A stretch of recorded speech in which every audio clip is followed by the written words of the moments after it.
crumble, adding, "Not for long." The president, after this tweet, sent another one, sending thoughts and prayers to the victims, Lester. All right, Hallie Jackson, thanks very much. And we should note we do not have a cause of that accident, obviously too early in the investigation. The president has now taken the podium at the Ronald Reagan building after the introduction by the vice president. Let's take you there now.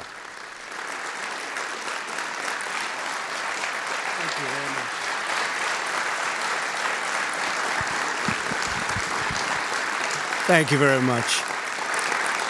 Thank you, please. I want to thank Vice President Pence, along with the many members of my cabinet here with us today. I also want to thank all of the dedicated professionals, military, civilian, and law enforcement, who devote their lives to serving our nation. In particular, I want to recognize General Dunford and the members of the Joint Chiefs of Staff. Thank you. Thank you. Thank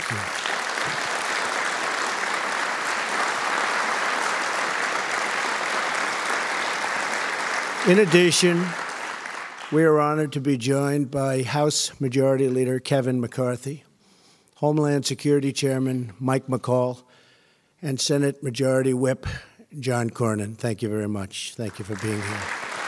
Thank you. Thank you. Let me begin by expressing our deepest sympathies and most heartfelt prayers for the victims of the train derailment in Washington State. We are closely monitoring the situation and coordinating with local authorities. It is all the more reason why we must start immediately fixing the infrastructure of the United States. We're here today to discuss matters of vital importance to us all: America's security, prosperity, and standing in the world. I want to talk about where we've been, where we are now, and finally, our strategy for where we are going in the years ahead. Over the past 11 months, I have traveled tens of thousands of miles to visit 13 countries. I have met with more than 100 world leaders. I have carried America's message to a grand hall in Saudi Arabia, a great square in Warsaw, to the General Assembly of the United Nations, and to the seat of democracy on the Korean Peninsula. Everywhere I traveled, it was my highest privilege and greatest honor to represent the American people. Throughout our history, the American people have always been the true source of American greatness. Our people have promoted our culture and promoted our values. Americans have fought and sacrificed on the battlefields all over the world. We have liberated captive nations, transformed former enemies into the best of friends, and lifted entire regions of the planet from poverty to prosperity. Because of our people, America has been among the greatest forces for peace and justice in the history of the world. The American people are generous. You are determined, you are brave, you are strong, and you are wise. When the American people speak, all of us should listen. And just over 1 year ago, you spoke loud and you spoke clear. On November 8th, 2016, you voted to make America great again.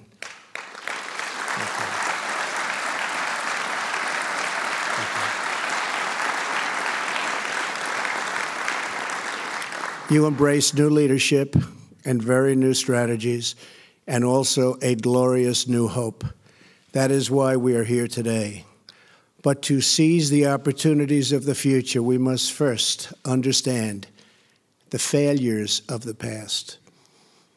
For many years, our citizens watched as Washington politicians presided over one disappointment after another.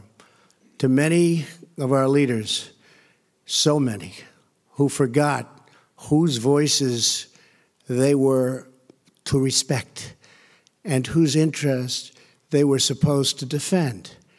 Our leaders in Washington negotiated disastrous trade deals that brought massive profits to many foreign nations, but sent thousands of American factories and millions of American jobs to those other countries. Our leaders engaged in nation building abroad while they failed to build up and replenish our nation at home. They undercut and shortchanged our men and women in uniform with inadequate resources, unstable funding, and unclear missions.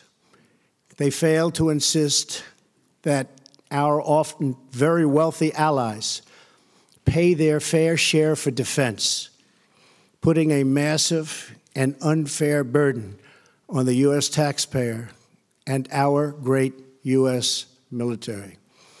They neglected a nuclear menace in North Korea, made a disastrous, weak, and incomprehensibly bad deal with Iran, and allowed terrorists such as ISIS to gain control of vast parts of territory all across the Middle East. They put American energy under lock and key. They imposed punishing regulations and crippling taxes. They surrendered our sovereignty to foreign bureaucrats in faraway and distant capitals. And over the profound objections of the American people, our politicians left our borders wide open. Millions of immigrants entered illegally. Millions more were admitted into our country without the proper vetting needed to protect our security and our economy. Leaders in Washington imposed on the country an immigration policy that Americans never voted for, never asked for, and never approved. A policy where the wrong people are allowed into our country and the right people are rejected. American citizens, as usual, have been left to bear the cost and to pick up the tab. On top of everything else, our leaders drifted from American principles. They lost sight of America's destiny, and they lost their belief in American greatness. As a result, our citizens lost something as well. The people lost confidence in their government and eventually even lost confidence in their future. But last year, all of that began to change. The American people rejected the failures of the past. You rediscovered your voice and reclaimed ownership of this nation and its destiny. On January 20th, 2017, I stood on the steps of the Capitol to herald the day the people became the rulers of their nation again. Thank you. Thank you.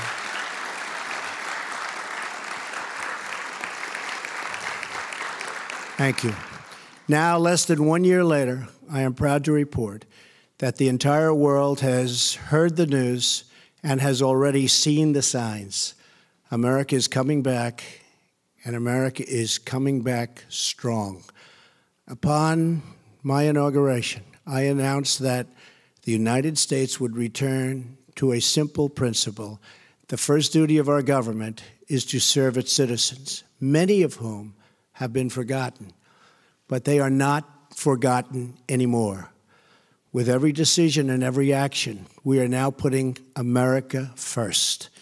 We are rebuilding our nation, our confidence, and our standing in the world. We have moved swiftly to confront our challenges, and we have confronted them head on.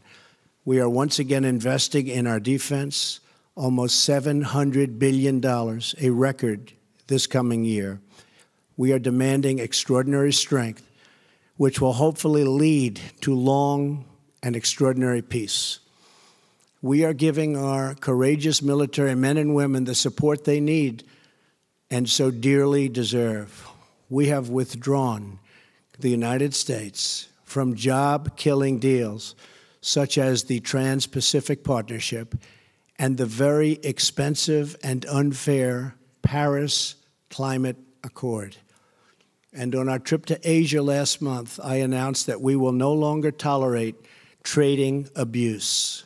We have established strict new vetting procedures to keep terrorists out of the United States, and our vetting is getting tougher each month.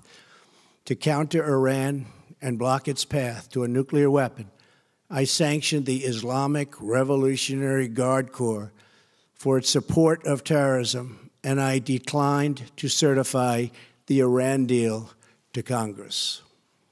Following my trip to the Middle East, the Gulf states and other Muslim-majority nations joined together to fight radical Islamist ideology and terrorist financing. We have dealt ISIS one devastating defeat after another. The coalition to defeat ISIS has now recaptured almost 100% of the land once held by these terrorists in Iraq and in Syria. Great job. Great job. Really good. Really good. Thank you. Thank you. We have a great military. We're now chasing them wherever they flee, and we will not let them into the United States. In Afghanistan, our troops are no longer undermined by artificial timelines, and we no longer tell our enemies of our plans. We are beginning to see results on the battlefield, and we have made clear to Pakistan that while we desire continued partnership, we must see decisive action against terrorist groups operating on their territory. And we make massive payments every year to Pakistan. They have to help. Our efforts to strengthen the NATO alliance set the stage for significant increases in member contributions, with tens of billions of dollars more pouring in, because I would not allow member states to be delinquent in the payment while we guarantee their safety and are willing to fight wars for them. We have made clear that countries that are immensely wealthy should reimburse the United States for the cost of defending them. This is a major departure from the past, but a fair and necessary one.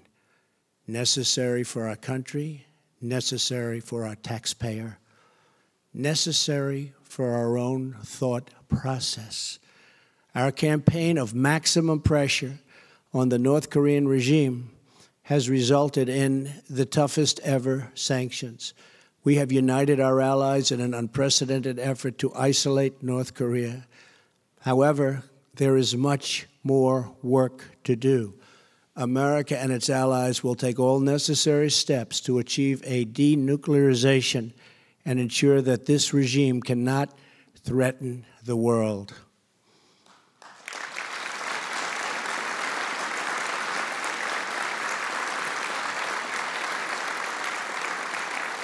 Thank you. This situation should have been taken care of long before I got into office, when it was much easier to handle. But it will be taken care of. We have no choice. At home, we are keeping our promises and liberating the American economy. We have created more than 2 million jobs since the election. Unemployment is at a 17-year low. The stock market is at an all-time high, and just a little while ago hit yet another all-time high, the 85th time since my election.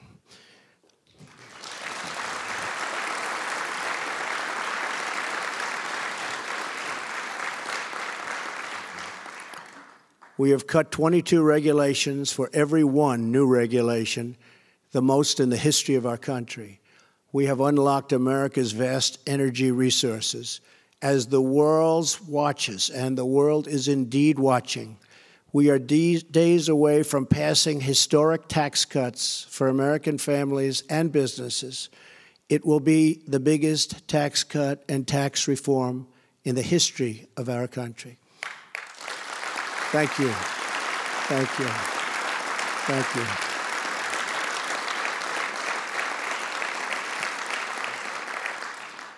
And we are seeing the response we fully expected. Economic growth has topped 3% for 2 quarters in a row.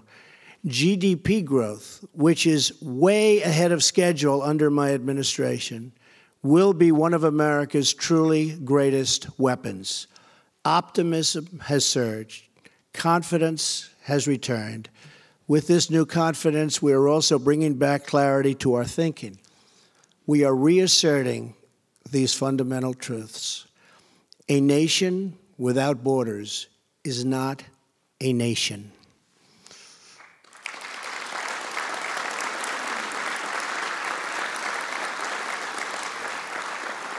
A nation that does not protect prosperity at home cannot protect its interests abroad. A nation that is not prepared to win a war is a nation not capable of preventing a war. A nation that is not proud of its history cannot be confident in its future. And a nation that is not certain of its values cannot summon the will to defend them. Today, grounded in these truths, we are presenting to the world our new national security strategy. Based on my direction, this document has been in development for over a year. It has the endorsement of my entire cabinet. Our new strategy is based on a principled realism, guided by our vital national interests and rooted in our timeless values. This strategy recognizes that whether we like it or not, we are engaged in a new era of competition. We accept that vigorous military, economic, and political contests are now playing out all around the world. We face rogue regimes that threaten the United States and our allies. We face terrorist organizations, transnational criminal networks, and others who spread violence and evil around the globe. We also face rival powers, Russia and China, that seek to challenge American influence, values, and wealth. We will attempt to build a great partnership with those and other countries, but in a manner that always protects our national interest. As an example, yesterday I received a call from President Putin of Russia thanking our country for the intelligence that our CIA was able to provide them concerning a major terrorist attack planned in St. Petersburg, where many people, perhaps in the thousands, could have been killed. They were able to apprehend these terrorists before the event with no loss of life, and that's a great thing, and the way it's supposed to work. That is the way it's supposed to work. But while we seek such opportunities of cooperation, we will stand up for ourselves, and we will stand up for our country like we have never stood up before. Thank you. Thank you.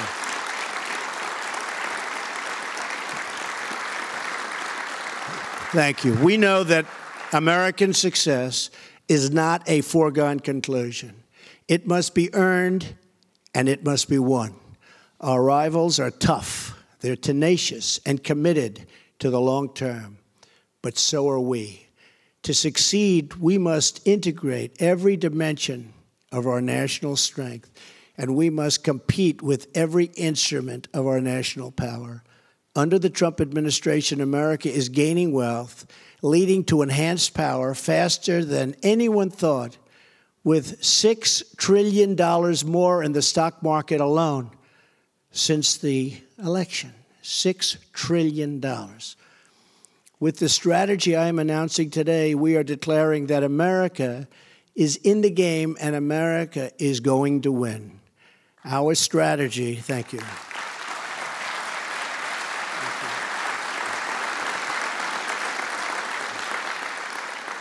Our strategy advances 4 vital national interests. First, we must protect the American people, the homeland, and our great American way of life. This strategy recognizes that we cannot secure a nation if we do not secure our borders. So for the first time ever, American strategy now includes a serious plan to defend our homeland. It calls for the construction of a wall on our southern border, ending chain migration and the horrible visa and lottery programs, closing loopholes that undermine enforcement, and strongly supporting our Border Patrol agents, ICE officers, and Homeland Security personnel.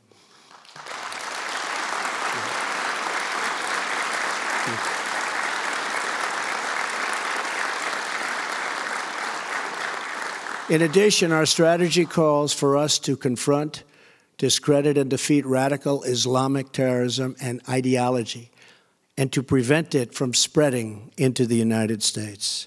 And we will develop new ways to counter those who use new domains such as cyber and social media to attack our nation or threaten our society. The second pillar of our strategy is to promote American prosperity. For the first time, American strategy recognizes that economic security is national security.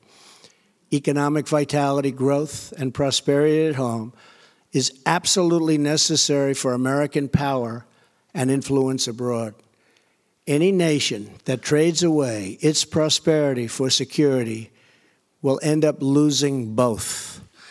That is why this national security strategy emphasizes more than ever before the critical steps we must take to ensure the prosperity of our nation for a long, long time to come. It calls for cutting taxes and rolling back unnecessary regulations. It calls for trade based on the principles of fairness and reciprocity. It calls for firm action against unfair trade practices and intellectual property theft. And it calls for new steps to protect our national security, industrial, and innovation base. The strategy proposes a complete rebuilding of American infrastructure, our roads, bridges, airports, waterways, and communications infrastructure. And it embraces a future of American energy dominance and self-sufficiency. The third pillar of our strategy is to preserve peace through strength.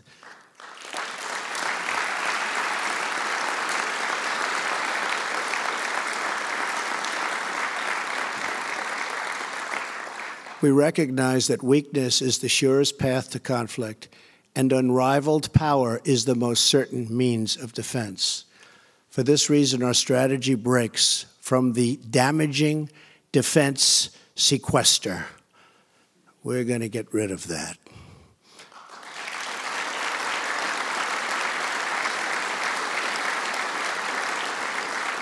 It calls for a total modernization of our military and reversing previous decisions to shrink our armed forces, even as threats to national security grew.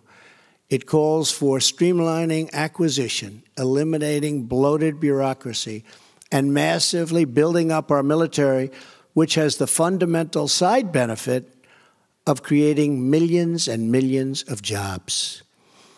This strategy includes plans to counter modern threats, such as cyber and electromagnetic attacks. It recognizes space as a competitive domain and calls for multi-layered missile defense.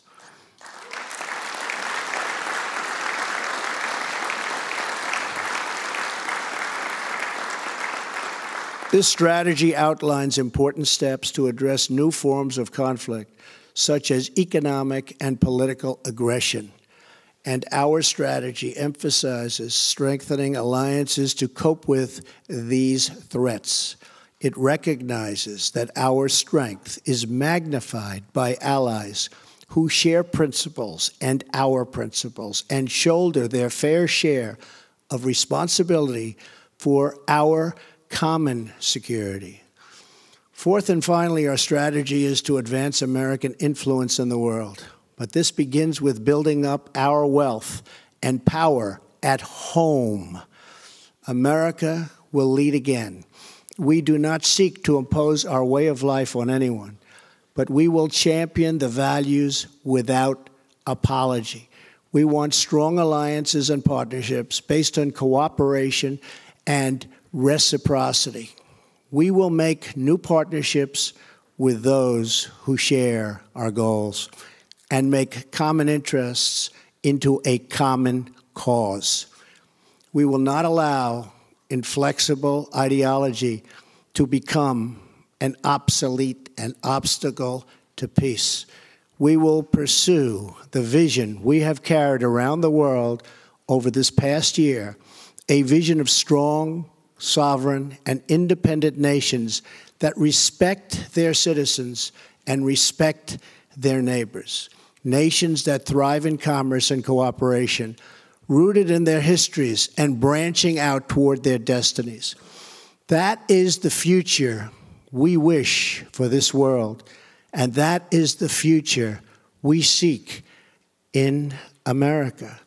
Thank you.